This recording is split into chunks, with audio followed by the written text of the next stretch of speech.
रिज़वान ख़ातिम कलोड़ो ऐं मूंसां गॾु आहिनि खैरपुर ऐं सिंध जा पंहिंजो तहरीक इंसाफ़ जा सरगर्म अॻुवाण यार मोहम्मद मंगणेजो साहब। यार मोहम्मद मंगणेजो साहब जेको आहे हिकिड़ो तमामु सोशल वर्कर ऐं पॉलिटिकल वर्कर रहियो आहे ऐं अॼुकल्ह जेके आहिनि उहो शाह महमूद कुरैशी ऐं इमरान ख़ान साहब जा दस्ते राज़ सम्झाए पिया वञनि।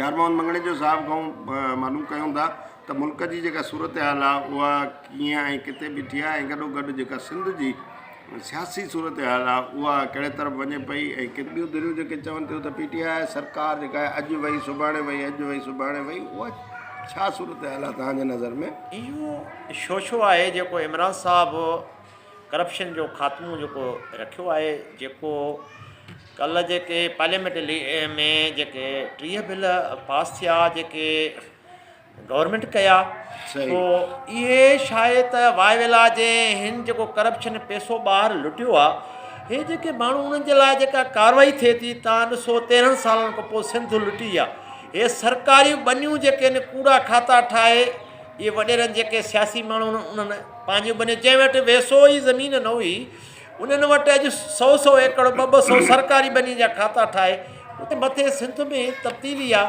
जंहिं हाणे मखदूमनि जंहिं मुदाए सरदार नादर मक्सी आहे इहे तब्दीली धड़ो इहो साईं शाह महमूद कुरैशी गंढ जोड़ में लॻो पियो आहे। इंशाअल्लाह ताला सिंध मां 32-30 माण्हू आहिनि जेके PP जा माण्हू आहिनि जेके उन्हनि सां कठा आहिनि।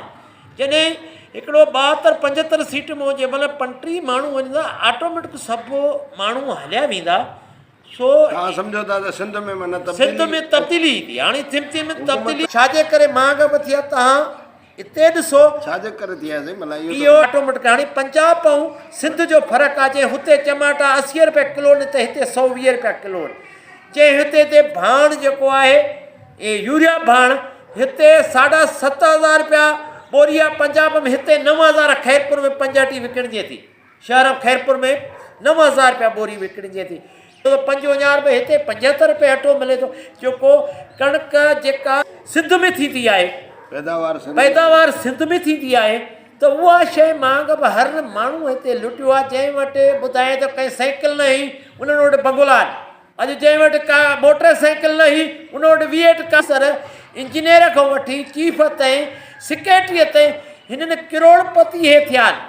अच्छा यारमन साहब, जेको गवर्नमेंट इलेक्ट्रॉनिक वोटिंग मशीन वारो बिल पास कयो आहे त जेका ईंदड़ इलेक्शन हूंदी उहा मशीन जे थ्रू थींदी, उनजो कहिड़ो फ़ाइदो थींदो अवाम खे? या हर को करप्ट माण्हू कान्हे, हुन सोचे सम्झे पार्लियामेंट में जेको बिल पास करायो आहे त वोट ग़लति न हणी सघंदा। हे जेके वॾेरा ऐं ज़ालिम जेके सियासी जेके दहशतगर्द धाड़ेल बणाया विया आहिनि, पोइ इहे धाड़ेल हासकार आऊंठा हणाए उन्हनि जूं पेटियूं भरे मोकिलींदा आहिनि। जॾहिं इहो कंप्यूटर जो या मशीन हूंदी त कोई हिन में चोरी ग़लति वोट डबल न हणी सघंदो। अच्छा, तव्हांजा जेके सियासी मुखालिफ़ आहिनि PTI जा सियासी मुखालिफ़ आहिनि उहे चवनि पिया त जेके इमरान सरकार जा PTI जा जेके इत्तेहादी आहिनि जंहिंमें फंक्शनल मुस्लिम लीग अचे थी, MQM अचे थी, बलूचिस्तान अवामी पार्टी यानी बाब अचे थी ऐं काफ लीग वग़ैरह, उहे 20 तारीख़ खां पोइ जेको आहे माना हुकूमत खां अलहदा थी वेंदा ऐं इमरान सरकार किरी पवंदी। तव्हांजो पुराणो इलाही तजुर्बो रहियो आहे, तव्हां छा था सम्झो हिन सूरत हाल? इत्तेहादी गॾु हूंदा या इहे इत्तेहादी हूंदा? इहे हर भाषे में इहे ग्रुप बंदियूं इहे वायवेला इहे ग़लति हलंदा आहिनि। इन्हनि खे सेट करणु खपंदो। इहे सेट थी वेंदा माण्हू इन्हनि जा साहब जी। पर इमरान साहब हे त 5 साल कंदो, पर मथियां बि 10 साल 5 साल वरी मथियां बि इमरान ई कंदो, शाह महमूद कुरैशी कंदो। सिंध जी जेका बादशाही जो आहे सिंध सूबे जो, उहो साईं शाह महमूद कुरैशी डील करे थो। उन में काफ़ी तव्हांखे मां अॻे बि इहे वाज़िया कयो त उन में 32 माण्हू जेके आहिनि 30 PP जा आहिनि जेके नाराज़ दोस्त जेके उन्हनि सां। अच्छा, हिकिड़ा त हूंदा आहिनि पार्लियामेंट जे अंदरि असेंबली जा मेंबर हूंदा आहिनि, ॿिया इंग्लिशा जेको आहे वियो अरबाब रहीम वियो PTI में, ऐं ॿिया माण्हू विया उहे मेंबर त जेके न बि आहिनि। अहिड़ा के माण्हू सरकार जा आहिनि जेके असेंबली में मेंबर भली न हुजनि, पर तव्हां उहे में 200 माण्हू आहे, उहो 200 माण्हू तयारु वेठो आहे। सिंध में 200 सियासी अॻुवान PTI खे जॉइन करण लाइ तयारु वेठा आहिनि। 200 खां अॻियां माण्हू इन में पोलिटिकल लीडर हलीम साहब बि उन लिस्ट मोकिली आहे, असां बि मोकिली आहे, ॿियनि बि मोकिली आहे, हर ज़िलनि मोकिली आहे, लाड़काणे जो मोकिली आहे। ऐं जेके मां MNA MPA उहे 32 माण्हू पीपल पार्टी जा जेके साईं थिया मुदा कमिटमेंट करे विया। अच्छा, जेकॾहिं 32 असेंबली मेंबर PTI खे जॉइन कंदा त पोइ पीपल्स पार्टीअ लाइ सिंध में सर्वाइव करणु मसइलो त थींदो? वॾो मसइलो थींदो त हुननि जी ॿुधायां थो तवजो इन मां ॿियो बि आहे जेका ॻाल्हियूं असां सां जेके तय थी असां उते पहुताऊं सभिनी जो अंदरी तेरे में हुनखे इहा आहे त ज़रदारी निज़ाम खां हो पार्टीअ खे आज़ादु करणु चाहिनि था। इन में फातिमा भुट्टो बि अचण लाइ मुदा तयारु आहे।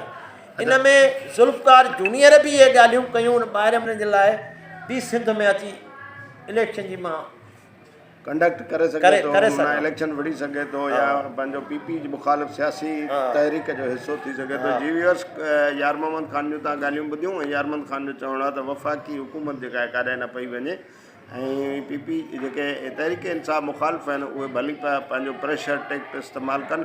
अलबत्ता यार मोहम्मद ख़ान हिकिड़ी ब्रेकिंग न्यूज़ असांखे इहा ॾिनी आहे त सिंध हुकूमत तब्दील थियणु वञे पई, जंहिंमें पीपल्स पार्टीअ जा 32 या 32 माण्हू अहिड़ा आहिनि जेके PTI सां राब्ते में आहिनि। ऐं ॾिसूं, असांखे हिन जो इंतज़ारु आहे। यार मोहम्मद ख़ान, तव्हांजी महिरबानी असां सां पंहिंजा ख़्याल वंडण जी।